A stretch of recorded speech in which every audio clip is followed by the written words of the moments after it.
Minha irmã, meu irmão, a paz do Senhor. Eu peço que você abra a palavra de Deus no Evangelho de Mateus, primeiro dos 4 evangelhos. Nós vamos fazer leitura no capítulo 3, dos versículos 13 ao 17. O batismo de Jesus. Está escrito assim, verso 13: Então veio Jesus da Galiléia ter com João junto do Jordão para ser batizado por ele. Mas João opunha-se-lhe, dizendo: Eu careço de ser batizado por ti, e vens tu a mim? Jesus, porém, respondendo, disse-lhe: Deixa por agora, porque assim nos convém cumprir toda a justiça. Então ele o permitiu. E sendo Jesus batizado, saiu logo da água. E eis que se lhe abriram os céus, e viu o Espírito de Deus descendo como pomba e vindo sobre ele.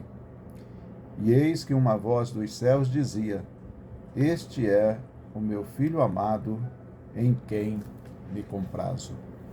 Até aqui, você que pode, tome seu assento. Nesta manhã de batismo nas águas, eu quero trabalhar esse texto com os irmãos. E eu começo te convidando a fazer um exercício mental, imaginando a cena daquela época.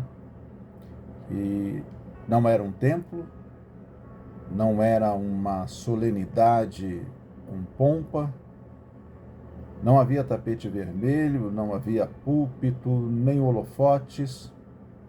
Pelo contrário, o cenário é o deserto da Judéia, às margens do Rio Jordão.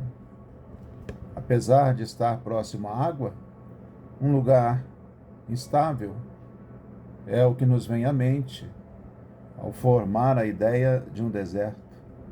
Um local árido, quente, talvez imprevisível. É ali onde muitos veem areia, muitos veem pedras, muitos veem solidão desértica. É o cenário onde Deus está preparando um divisor de águas para toda a história da redenção. Mateus faz questão de registrar esse acontecimento dentro de um propósito maior que tem o seu evangelho. O evangelho de Mateus apresenta Jesus como o cumprimento perfeito das promessas divinas. Observe você, quando olhamos para o Antigo Testamento e aqui fazemos a comparação no evangelho de Mateus, nós vemos que o evangelista traz Jesus como verdadeiro rei prometido. Jesus como o filho amado que surge não dos palácios, mas dos lugares improváveis. Desde a genealogia apresentada até o surgimento de João Batista, Mateus está construindo a identidade messiânica de Jesus. E o batismo, aqui no capítulo 3, se torna um momento público em que essa identidade é revelada e confirmada pelo propósito do Pai. João Batista está pregando arrependimento. Multidões estão descendo às águas, dizem os evangelistas. Multidões confessando pecados, gente comum, gente marcada por erros, gente cheia de culpas, de passados não resolvidos. Mas ali surge repentinamente alguém que não precisa de arrependimento. É Jesus, o Cordeiro perfeito, o Cordeiro santo, o Cordeiro imaculado. E é exatamente ali, no mesmo lugar onde pecadores reconhecem suas falhas, que Jesus entra nas águas, mas não por necessidade, e sim por decisão. Não por obrigação, e sim por obediência. Não para ser transformado, mas para transformar a compreensão espiritual de todos nós. E esta cena conversa profundamente com a vida real, aqui nesta manhã. Quantas vezes passamos por deserto na alma? Quantas vezes sentimos que a vida não é cenário de coisas boas, mas um palco de poeira, um palco de lágrimas, um palco de batalhas internas? Quantas vezes pensamos que só devemos entrar em ambientes espirituais se estivermos plenamente dignos, plenamente perfeitos, plenamente resolvidos? Mas, aleluia, Jesus nos ensina que o lugar da obediência não depende do cenário perfeito, e sim da submissão perfeita à sua palavra. Meus irmãos, Jesus mostra que não é a necessidade que define o batismo, é o alinhamento com a vontade do Pai. Jesus explicita: não é a culpa que leva às águas, é o compromisso com o nosso Deus. Jesus sabia quem ele era, mesmo assim entrou. Jesus sabia que não tinha pecado, mesmo assim se submeteu. Jesus sabia que não precisava, mesmo assim obedecia. Aleluia. Jesus sabia que não estava ali para provar, mas para confirmar quem ele era. A postura de Jesus, sem nenhuma palavra, nos declara: eu não faço porque preciso, eu faço porque é a vontade do Pai. E é por isso que esta passagem não é sobre fragilidade, não é sobre culpa, não é sobre crise espiritual. Essa passagem fala sobre identidade afirmada, sobre obediência inegociável e sobre vocação revelada. É isso que Jesus está mostrando naquele momento e aqui para nós, nessa oportunidade. Por isso, neste ato de batismo, o texto de Mateus nos salta aos olhos com essas três verdades essenciais. Verdades que moldam nossa caminhada como discípulos. Que verdades são essas? Quem somos? E fala da identidade. Quem obedecemos? E fala da fidelidade. E para que vivemos? Que nos remete à ideia de fecundidade. Portanto, o batismo de Jesus não é um episódio isolado, nem apenas uma cerimônia simbólica, mas ele é um marco público que revela três elementos essenciais para todos nós discípulos. Por isso, eu queria que você me acompanhasse nesses três elementos significativos: identidade, fidelidade e fecundidade. Batismo, que hoje vocês batizandos cumprem, não é o fim de um processo, mas é o início de um posicionamento público. A partir de hoje tem muita coisa para acontecer. Então acompanhe comigo. Tanto vocês batizandos, quanto nós que já descemos às águas, o raciocínio que Jesus nos traz à baila nesta passagem de Mateus. Então, em primeiro lugar, o texto nos fala da identidade. Volte seus olhos comigo na passagem. Quando Deus, se referindo a Jesus, no verso de número 17, nos fala: este é o meu filho amado. Jesus está sendo identificado. Jesus está sendo ali nomeado. Como eu disse, Jesus entra nas águas, mesmo sendo santo, mesmo sendo perfeito, mesmo sendo sem pecado, revelando que a identidade espiritual não se conquista, mas ela se recebe. Identidade não é fruto de performance, de currículo, de reconhecimento humano, aleluia, ou de histórico pessoal. Todos nós temos uma história pessoal, mas a identidade é fruto da voz do Pai. E todos vocês que aqui estão, não importa o passado que tiveram, a voz de Deus está dizendo dos altos céus: você é meu filho, você é minha filha. Portanto, o batismo de Jesus não está revelando que, aliás, está nos revelando que o maior título não vem da terra, mas vem do céu. Observe você. A identidade se revela pela voz de Deus, não pelo espelho humano. Quando olhamos para a Bíblia e vemos a história de Gideão, Gideão olhava para si com base no que ele tinha de referência pessoal. Era o seu espelho interno, o seu espelho humano que definia, que distinguia quem ele era. E Gideão enxergava limitação, enxergava medo, enxergava insignificância. Dizia: o menor da minha casa e a minha família é a menor em Israel, está lá no livro de Juízes. O seu espelho interior refletia essa fraqueza, mas, aleluia, a voz de Deus declarou: o Senhor é contigo, varão valoroso. Portanto, a verdadeira identidade nasce do que Deus diz, não do que vemos, não do que sentimos, não do que ouvimos dos outros. Guarde isso em nome de Jesus. Mas também a identidade não é definida pelo nosso passado, mas pela graça que transforma, a graça que alcançou a mim, a graça que alcançou a cada um de vocês. Há cerca de alguns dias nós tivemos a, entre aspas, comemoração do feriado da consciência negra. Eu digo entre aspas, porque uma lembrança nefasta não pode ser tida como uma comemoração, mas sim como um puxão de orelha histórico para a humanidade. Na Inglaterra havia um traficante de escravos, John Newton, e ele, marcado por esta vida sombria, esta vida de quem escravizava outros semelhantes, todavia a graça do Senhor o alcança, o Evangelho de Deus o conquista e ele entrega a sua vida a Jesus.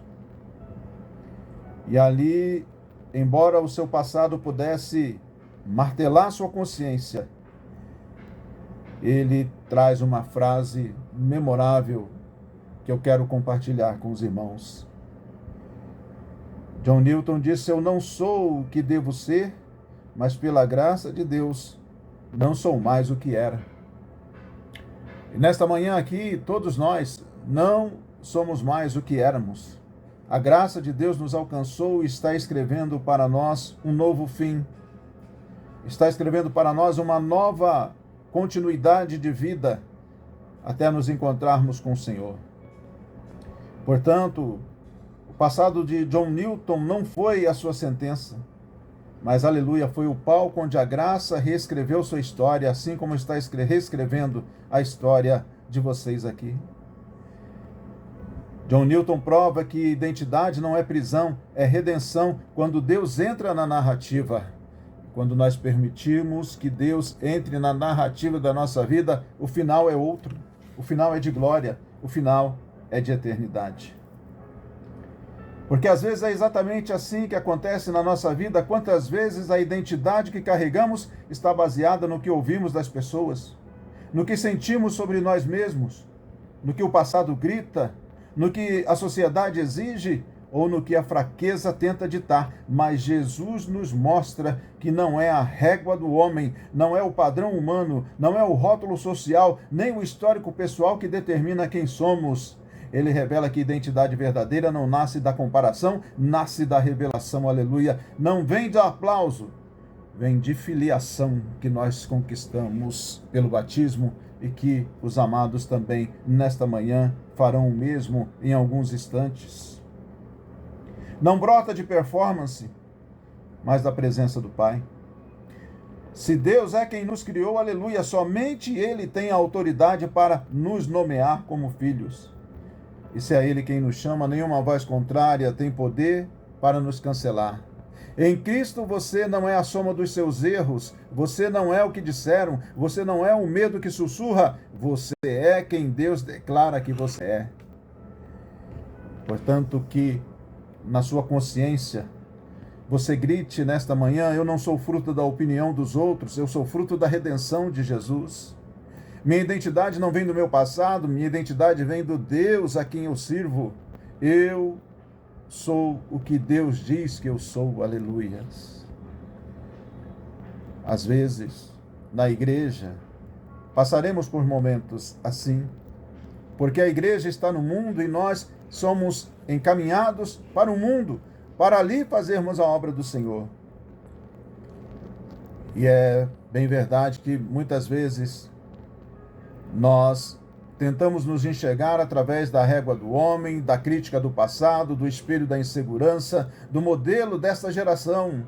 Quantas vezes aceitamos rótulos, carregamos culpas, reproduzimos medos e nos alimentamos de mentiras espirituais.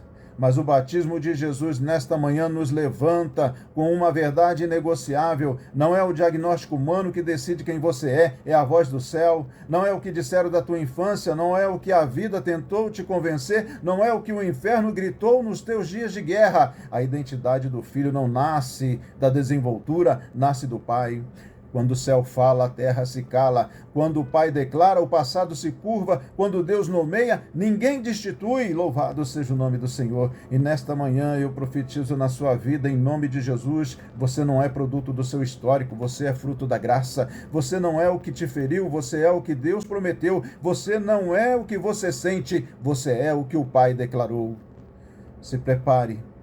Porque quem recebe identidade do alto não vive rastejando, vive debaixo da voz que abre céus. Eu não vivo de opinião, diga consigo mesmo, eu vivo de redenção, aleluias. Mas esta passagem, além da identidade, ela também nos traz um outro aspecto demonstrado por Jesus, a fidelidade. Aqui, trazendo a ideia da obediência. Jesus, ele demonstra isso ao responder ao argumento de João Batista que opunha-se-lhe. João dizia, mas eu é que preciso ser batizado por ti e vem tu a mim? E Jesus então lhe responde, deixa por agora, porque assim nos convém cumprir toda a justiça. Jesus entra nas águas não por necessidade, mas por alinhamento com a vontade do Pai. É isso que ele está mostrando.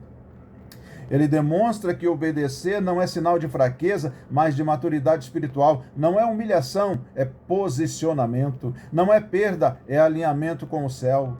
A obediência é a ponte entre identidade e destino. Veja bem, a história de Abraão, que recebe um chamado sem rota detalhada, sem coordenadas, sem certezas humanas. Hebreus diz que ele sai para uma terra que eu te mostrarei. Foi a ordem de Deus ao seu servo. Portanto, o exemplo de Abraão nos mostra que obediência é caminhar com Deus, mesmo sem GPS.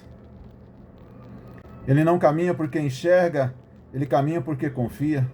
Assim é o crente. Ele não parte porque entende o processo, parte porque crê no caráter de quem está ordenando. Em Deus, a obediência nunca traz o futuro, pelo contrário, a obediência acelera o propósito divino, ainda que pareça renúncia no presente. Mas permita-me eu citar David Brainerd. Ele foi missionário enviado aos índios americanos, Apaches, índios perigosos, mas ali Deus o guardou, não sofreu nenhuma violência e levou o evangelho. Contudo, foi acometido de uma grave doença, uma grave enfermidade, que chegava a fazer-lhe tossir, muitas vezes com secreções horríveis. Sem nenhuma expectativa humana, vida curta, mas procurou viver obediente até o fim, quando dizia, o meu lema é viver totalmente para Deus. A vida desse missionário ecoa a rendição de Jesus. Ele não buscou conveniência, ele não buscou comodidade, mas buscou fazer a vontade do Pai. Ele buscou obediência, não conforto. Sua entrega se tornou um farol missionário que continua iluminando gerações. A maioria esmagadora dos seminários, quando trabalha a disciplina de missões, cita o seu exemplo. David Brainerd prova que a obediência fala até depois da morte, porque quem obedece deixa legado, não deixa apenas memória. Que isso grite na nossa mente nessa manhã. Nós temos um legado a deixar diante da nossa obediência ao Pai Celestial. A obediência vai se tornar o eco da nossa vida, uma vida que entendeu o senhorio divino. Meu amado irmão, minha amada irmã, obedecer nem sempre é lógico, nem sempre é confortável, nem sempre é aceito, nem sempre é compreendido, mas sempre é o caminho mais seguro para quem pertence ao reino, aleluias. Obedecer é dizer não à minha vontade, mas à tua. Obedecer é entender que o controle é dele, que o tempo é dele, que o caminho é dele, que principalmente a glória é dele. Enquanto o mundo diz, faça o que quiser, o Evangelho diz, faça o que Deus mandou. E nessa manhã eu declaro em nome de Jesus, obedecer pode custar aplausos, mas garante propósito. Obedecer pode exigir lágrimas, mas produz colheitas. Obedecer pode parecer diminuição, mas gera expansão. Quem obedece não vive por lógica, vive por fé. Não anda por argumentação, mas por direção de Deus. Não anda por argumentação, mas por convicção espiritual. Aleluia! Não depende do terreno, depende da promessa. Louvado seja o nome do Senhor. Quando Deus manda, não questione. Quando Deus fala, se mova. Quando Ele ordena, obedeça, porque obedecer é viver. Não caminhe por explicação, caminhe pela direção que vem dos altos céus. Mas para caminharmos para o final, vamos ao terceiro ponto. Temos a identidade do reino ao descermos as águas. Temos um vínculo de obediência, cujo exemplo foi deixado por Jesus. Mas há um terceiro ponto de fundamental importância: identidade, fidelidade e fecundidade. Por favor, volte seus olhos ao texto comigo, onde lemos em Mateus 3, o verso de número 16, e sendo Jesus batizado, saiu logo da água. Eu quero chamar a sua atenção para esta palavrinha aqui, logo. É um detalhe no texto que Mateus faz questão de registrar e que muitas vezes passa despercebido. E logo, saindo da água. Essa palavra logo é carregada de movimento, de propósito, de direção. Ela não está ali por acaso. Jesus não permanece na água, ele sai. E sai imediatamente. De modo a mostrar para a gente que o batismo não é um stop, não é um parar, não é um ponto final. O batismo é impulso. O batismo é ponto de partida. A partir daquele instante, Jesus inicia seu ministério, chama discípulos, prega o reino, cura enfermos, liberta oprimidos e transforma vidas. Isto é fecundidade, ou seja, ele sai das águas e começa a frutificar. De modo que nesta manhã, ao sair das águas, como eu disse, não é o ponto final, não é o final de um ciclo, mas é o início de uma caminhada frutífera com Cristo. Quem nasce de novo não estaciona, frutifica, é o que Jesus está ensinando. O novo nascimento não é estagnação espiritual, é movimento espiritual. Assim como a árvore saudável produz fruto naturalmente, o discípulo saudável produz vida ao seu redor. Jesus sai da água e imediatamente sua vida começa a gerar transformação. Frutos visíveis, o toque real, o impacto incontestável dos milagres, dos prodígios, dos sinais, das maravilhas. A fecundidade deve ser a marca de quem foi alcançado pela graça, porque o Evangelho, irmãos, que nos salva, é o mesmo Evangelho que nos envia. Quem foi amado, ame.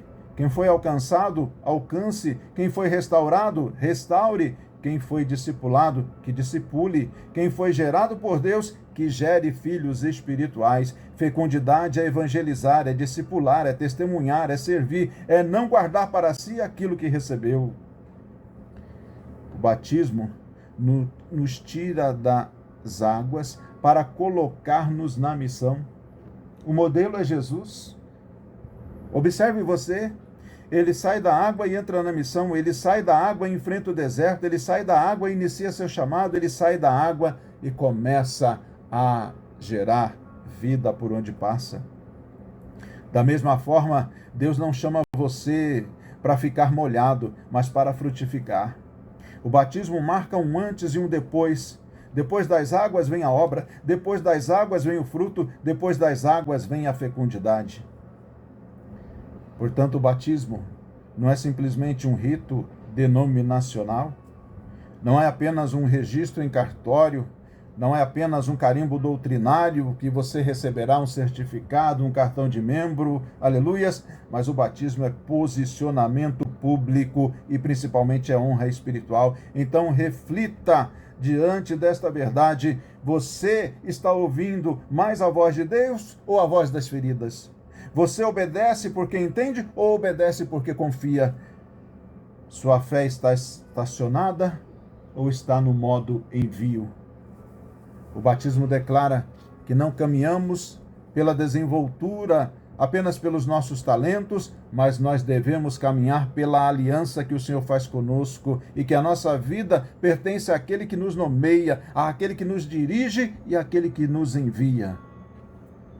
Para concluirmos, assim como Jesus saiu das águas com os céus abertos, o Espírito descendo e a voz do Pai declarando quem ele era, todo aquele que se entrega verdadeiramente ao Senhor pode caminhar debaixo da identidade certa, com obediência resoluta e com esta vocação inegociável. Portanto, mais uma vez eu te digo, não importa o que o passado te tentou nomear, não importa o quanto a dúvida tentou te paralisar, não importa o quanto o medo tentou te domesticar, o que o céu falou, o mundo não cancela. O que Deus enviou, o inferno não detém. Aleluias. Em Cristo, nós não somos obra acabada. Nós somos um projeto divino em manifestação. É a identidade que nasce do Pai, é a fidelidade que segue o Filho, é a fecundidade que brota do Espírito Santo. Em Cristo, aleluia, nós somos este projeto divino. Aleluias. Identidade, fidelidade e fecundidade fluindo da graça. Identidade afirmada, fidelidade assumida e fecundidade multiplicada. Que esta seja a realidade da vida, não apenas desses que descerão às águas, mas de todos nós que já passamos por ela e talvez tenhamos deixado de lado esse propósito de alcançarmos outras vidas para Deus. Que o Senhor nos abençoe, que o Senhor abençoe a sua igreja. Assim eu agradeço a oportunidade, em nome de Jesus. Amém.